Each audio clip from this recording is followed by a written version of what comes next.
Now we're going to get down to the nitty-gritty of what Indians are all about. I still say we Indian people are believers in the truth. This is the way of life that was given to your people. You're born an Indian, you're going to die an Indian. Indianness is a good life. You're facing an Indian this afternoon.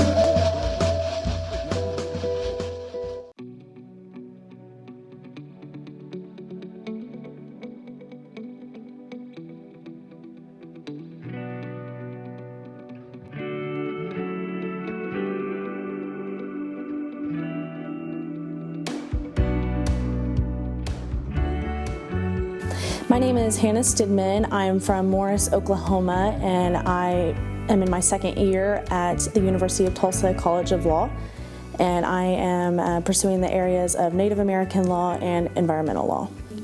Law school has not always been my calling. I actually wanted to be a vet up until the time I graduated law school. I was originally accepted into the veterinary program at Oklahoma State University, but shortly before I started at OSU, I decided to make the change and pursue law. So during my time at OSU, I tried to take as many law courses as I could. I ended up actually finishing with 19 hours of law-related credits. I got my undergraduate degree from Oklahoma State University in business, and then I was successful in moving on to TU Law School. I decided that I wanted to switch from becoming a vet to being an attorney because I really appreciated the professionalism that comes with being an attorney and the flexibility in that I can work all over the country, even internationally. But I also just really, again, wanted to feel like I'm making a difference, and veterinarians make a difference every day, but I wanted to feel like I was implementing real change with things that matter to me, especially Native American issues and environmental issues. There are some challenges in law school being from a small town. You come from places where you have those really tightly knitted relationships. It's very easy to get to know people, but whenever you go to a bigger setting and a more intense setting like law school, it can be pretty intimidating, but it also is great because you can see and notice more opportunities than you would in a small town. I wanted to feel like I was implementing real change with things that matter to me, especially Native American issues and environmental issues. So it was a lot of different things, but I still feel like I have influence from my previous passion to want to be a vet, and that I also hope that some part of my work can promote diverse life and protect endangered species and things like that. A big selling point in me wanting to go to the University of Tulsa for law school was their Sustainable Energy and Resources Law certification, as well as their Native American law certification. Those are pretty unique to surrounding law schools, and I really wanted to show potential employers that I've specialized in those areas that I'm most invested in. During your first year of law school, all of your courses are preset, so everyone takes the same classes together. Those are your basic constitutional law classes, civil procedure, contracts, things like that. After your second year, that's whenever you can start branching out and taking those classes that you're interested in. And last semester, I took entirely those classes related to sustainable energy and resources and Native American law, and currently I am in federal Indian law.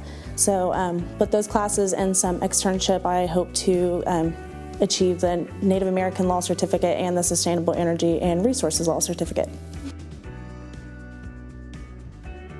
The things that I'm involved in on campus, I'm the president of the Resources, Energy, and Environmental Law Society, and I'm also a member of the Native American Law Student Association.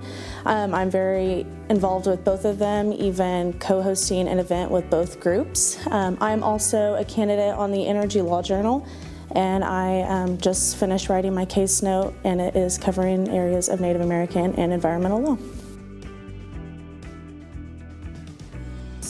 I really want to continue conducting research into those important areas of Native American law relating to resources, environmental, things like that. And I really want to potentially do my part in protecting the tribe's sacred lands and resources and its diverse life. Creek Nation has provided me with the funding to finish with my undergraduate degree and even consider the possibility of attending law school. They also have provided me with a lot of different opportunities, such as picking me as a participant at the Mvskoke Creek Nation Scholars Forum last summer. And I was fortunate enough to be picked to present to the board, and I was actually awarded the Mvskoke Creek Nation Outstanding Scholar Award. And that has been a large conversation topic for potential employers, and people are always very interested in knowing about that. So they have also provided me with a lot of opportunities like that as well.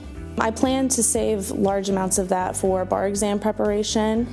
During your last semester of law school, everyone takes a bar prep course on campus, but during that time and up until you take the exam in late July, you take online bar prep courses, and those are very expensive and vital to passing the bar. And also, most people recommend against working and treating bar prep like it's your job every day. And so I also plan to use my funds to follow that advice so that I can pass the bar and be an attorney. I would really like to work for the tribe if I could. My plan has been to work up the chain of government from state to federal so that I will be ready to take on employment at the tribal level, but I would really like to somehow work with the tribe. Well, I think being a Creek student has given me an extra, a different sense of calling than most people that I go to law school with, because I really do want to make that a difference on the tribal level. I grew up on Creek territory, and I've always in my whole life lived in Creek territory, and it makes you appreciate it and really want to see younger generations enjoy it the way that you did. And so what I would say to those younger generations is that anyone can do it. I'm from a very, very small town. All it takes is just passion and a drive, and anyone can try and make a difference. So.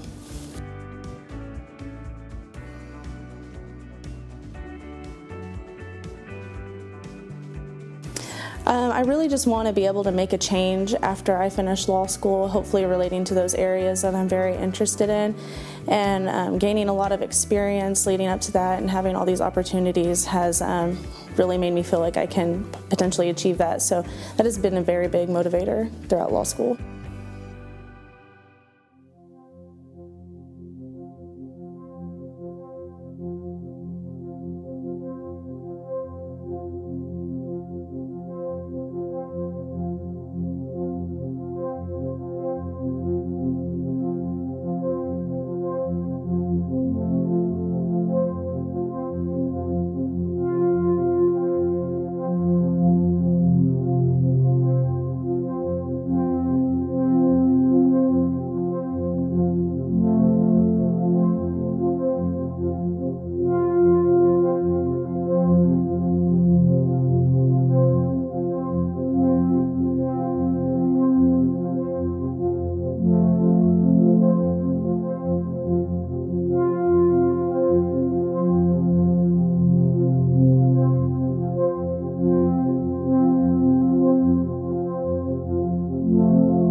What has the last week been like for the nation, and the big focus been in the last 5 days or so?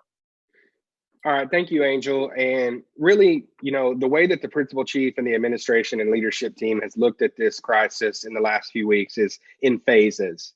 Sort of implementing phase 1, phase 2, phase 3 as the crisis itself calls for it. So as we see this thing begin to spread more and to begin to get closer and close in on our boundaries, we started to ramp up things. And so you saw the release of essential employees staffing model, and then you saw the release of an essential department model, getting even more employees home. So really, our focus has always been how do we completely do our 100% part to help stop the spread and to slow the spread of this virus, while also trying our best to minimize the interruption in services. And, as we talked before, we've prioritized our services for the elders, for the families, and for the needy, and really for our services like counseling, for our family counseling and family violence and childcare, really things like that nobody would argue, right? That are our most important areas of need in tribal services. So you don't have to worry about getting your tribal tag right now, but you do have to worry about finding childcare. And so those are services that we definitely wanted to kind of make sure that while we were getting people home, that we also minimize the amount that those services were affected. And that's been a challenge because we found that a lot of our employee base is in that at-risk category. They may not be 65 or over, but a lot of our employees have chronic medical conditions that put them in that at-risk category. So when we started looking at these departments that said, we have a need to get these at-risk employees home, they were coming from a lot of our departments where we said, we can't really afford to have them home, but we've let them go. We've advised them to go on home and not be at risk, because public health and safety of our employees, of our citizens, and the public in general was the main thing. And then our interruption of services came after that. So we're definitely, we want everything to be on the up and up on our watch. And we've stayed a couple of steps ahead of this thing in all of our decisions. We put out our state of emergency before the president of the United States did. We were the first tribal nation to declare a state of emergency. And we have been really forward thinking in all of our health practices, which has kept this virus away from the Mvskoke Creek Nation health facilities. We've had multiple days now where there's no new cases of COVID at our facilities. And we're really proud and wanting to spread the fact that it was some of those aggressive policies, we think, that have been able to help curb this thing and kind of put up a wall for Mvskoke Creek Nation. We don't want to see it spread anywhere else, but if we can do what we can do in our own backyard and make the decisions that we have autonomy over, we're certainly proud of the fact that we're going to stay aggressive on this thing. So I think really, that's where we're at. I think that we saw some of these changes happening before even state facilities were doing it.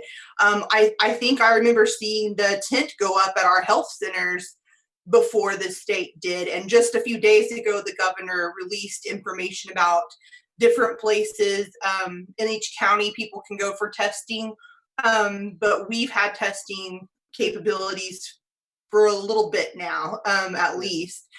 So that's pretty forward thinking on the curve. Can you talk about some of the solutions you guys have had to work with to keep those essential services going? You kind of mentioned some of the creative ways that you've had to staff. Yeah, and thanks for that question, Angel, because we're proud of the fact that those services have been lightly interrupted. And we're also proud of the fact that we're seeing a lot of volunteerism from different places. I think, as you guys covered and have talked about with the GOAB, lots of casino employees helping out at our food distribution centers, particularly in Tulsa and in Mvskoke and some of those areas where they have heavy traffic. So they've been able to take large gaming facilities like in Mvskoke and Tulsa and take some of those employees that are there and make sure that they're helping out and they're working and making sure that our food distribution program keeps rolling.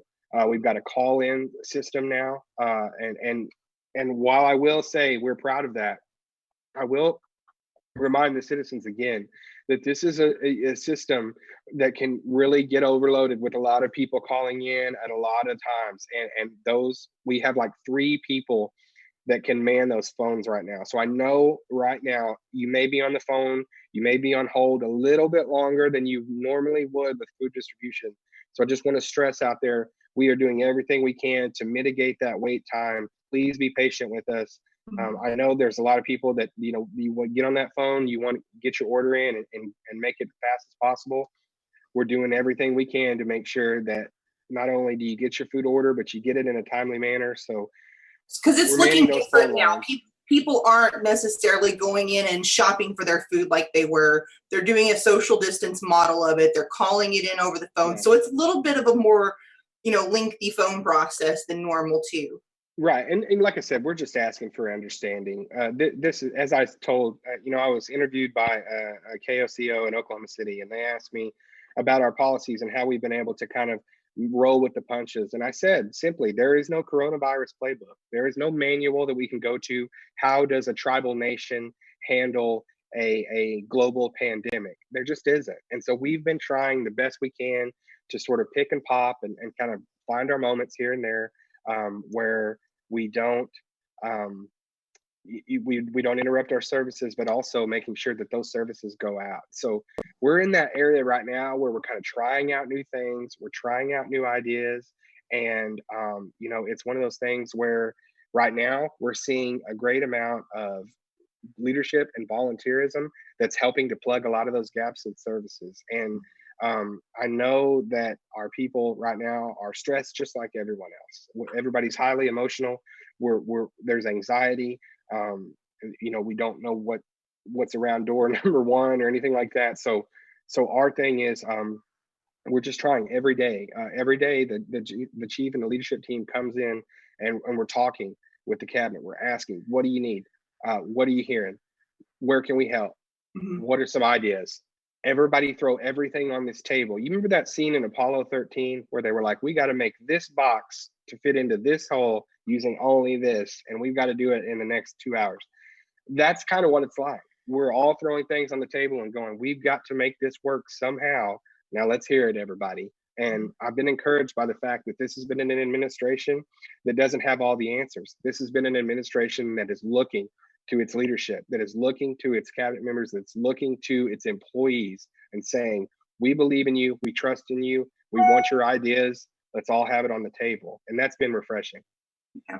I got to interview some of the GMs that are working with that Gaming Authority Board volunteer program. And I got to interview the GM over at Bristow, and he said that it was kind of a logical fit for them. Having to send people home and people being at home isn't necessarily what everyone wants. A lot of folks are still able-bodied and willing. And so he got in contact with his kitchen manager. The kitchen manager has everybody's food handler information, and they all kind of ran the elderly nutrition program and kept it going. And that was the same thing that was happening, I think, in McIntosh County and Mvskoke, places like that. So we had examples of those people stepping up to the plate. Can you talk a little bit about your the new One Mvskoke volunteer program a little bit and let people know about that? Yeah, thank you so much. We're very proud of the One Mvskoke initiative. It's a call for volunteerism. It's basically all hands on deck, ladies and gentlemen. Nobody's going to help us but ourselves. And it's one of those things that exactly as you're talking about, that is One Mvskoke. That is what we're talking about when we say One Mvskoke. This may not be my job, but right now it is my job to do this and to plug this hole in service interruption or anything like that.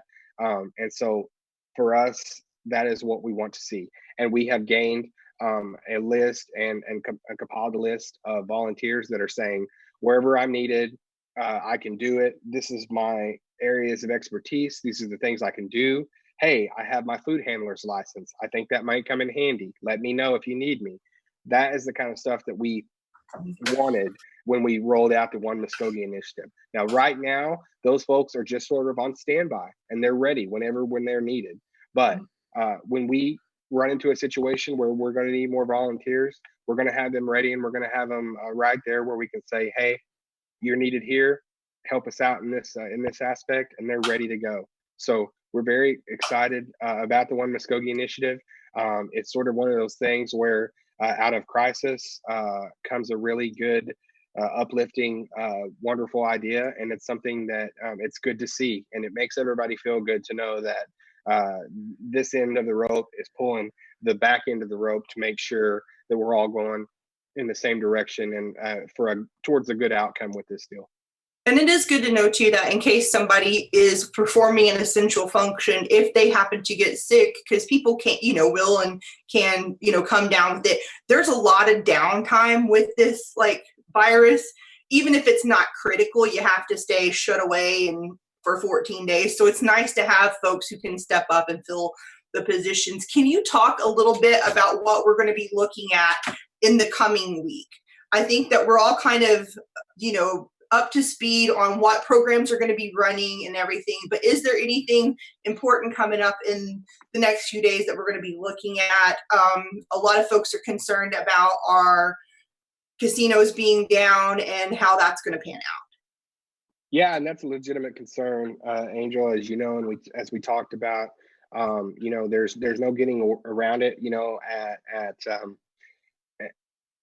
At election time, there's always the talk of we need to diversify our revenue, and that's very true.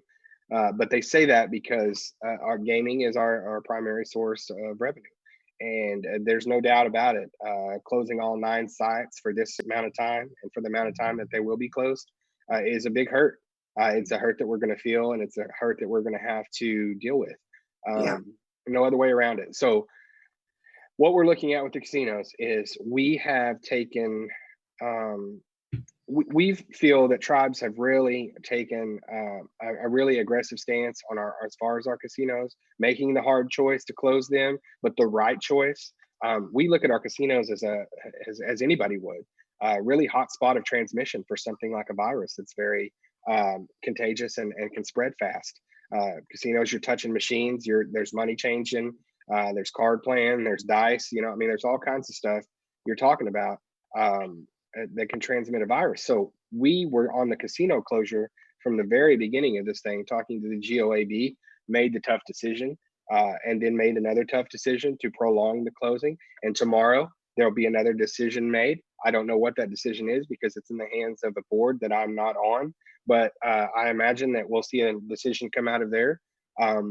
That they feel is best to do at this time, and so if you're looking at gaming right now, it's just an area of yes, we are closed. Yes, we're continuing to pay our employees. I'm just going to be honest because other tribal leaders have been honest as well. There is a day out there. We don't know when it is, and we don't know when this virus ends. But there is a day out there that you can't continue to pay employees with no revenue coming in.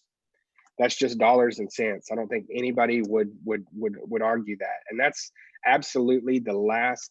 That is the last resort. That is the last thing.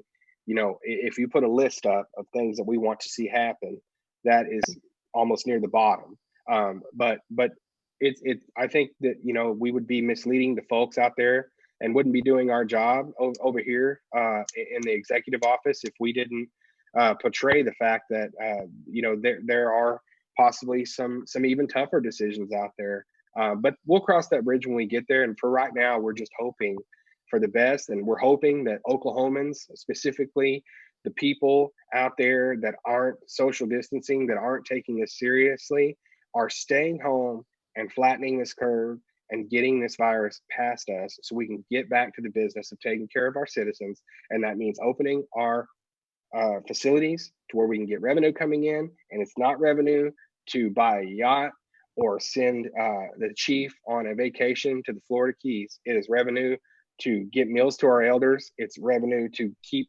kids being watched in our child care centers. It's revenue to get children in school clothing every year from the tribe. That's the revenue that the casino money goes to. And so those are the things we don't want to see interrupted. It's not about making money for the tribe. It's about the interruption and the critical loss of services that it could result in for our citizens. I think a lot of people also forget too that some of these casinos are funding community hospitals that are serving everyone.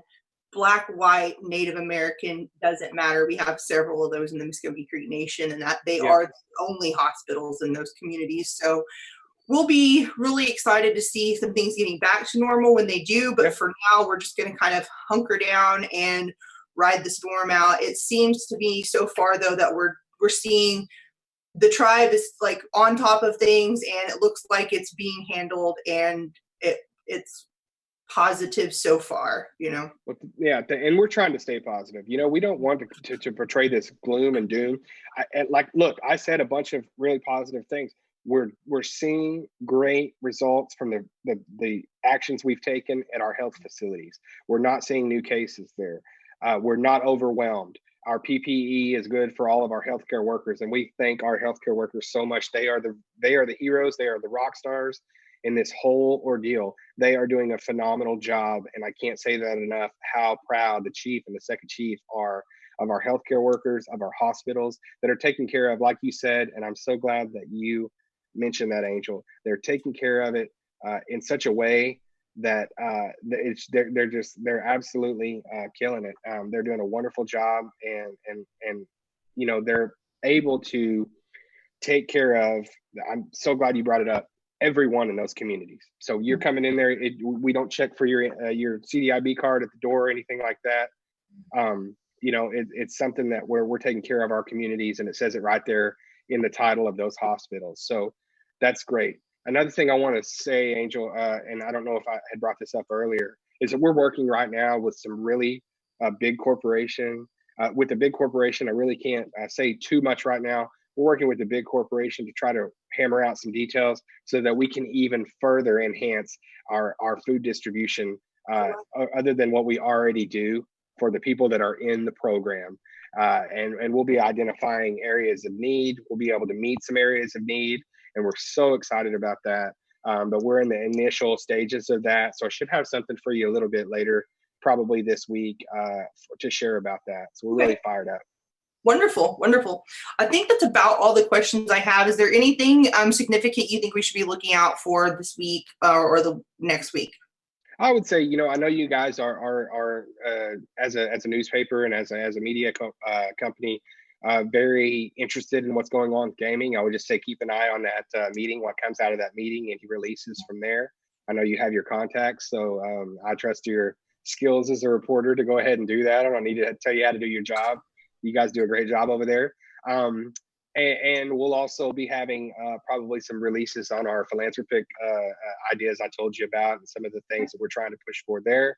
I do want to share as well that the principal chief signed a National Day of Prayer proclamation, but we have started a National Month of Prayer. So you'll see a video series that me and a couple others are doing. We rolled out yesterday with every Monday. We're starting every Monday with one of the tribe's spiritual leader, whether it be a Creek singer, a Creek preacher, or a ceremonial leader, giving a prayer, giving a word of encouragement, singing a hymn. We're going to start every week with that for everybody, and just be on the same page and believing that positivity is going to pull us through this thing. So Awesome. Wanted to share that as well, and make sure you guys are looking for that.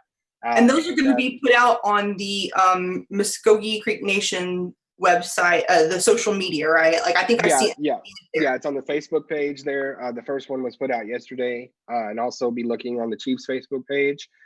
Shameless plug there, but we definitely like people to be on the Chiefs Facebook page, because he is almost daily keeping everyone hooked up with some good content. So we really appreciate everybody that follows us on there, and also just letting you know anything that Mvskoke Media wants to know. The Chief's office is here. We're looking out for our press before any others. So if you need any information at all, we're here for Mvskoke Media to disseminate information to our citizens.